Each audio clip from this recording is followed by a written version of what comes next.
வணக்கம் நண்பர்களே, நான் உங்கள் முத்துராஜ். இந்த நீரோடைய பாருங்களேன் எவ்வளவு தெளிவாக இருக்குதுன்னு.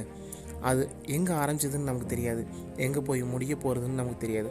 ஆனால் அதோட பயணம் மட்டும் நமக்கு தெரியும். இவ்வளோ கரடுமுரடான இந்த பாதையை தாண்டி அதோட பயணத்தை அது தெளிவாக செஞ்சுக்கிட்டே தான் இருக்குது. அதை எதுக்காக வேண்டியோ தன்னோட பயணத்தை நிப்பாட்டினதே இல்லை. அது மாதிரி தாங்க நம்ம லைஃப். நம்ம வாழ்க்கையிலையும் நிறைய கரடுமுரடான பாதைகள் இருக்குது, நிறைய கஷ்டங்கள் வருது போகுது. அதுக்காக வேண்டி நம்ம என்றைக்குமே நம்ம பயணத்தை நிப்பாட்டவே கூடாது. நம்ம தொடர்ந்து பயணிச்சுக்கிட்டே இருக்கணும், நம்மளோட வெற்றி இலக்கை அடையிற வரைக்கும். நன்றி, வணக்கம், வாழ்க வளமுடன்.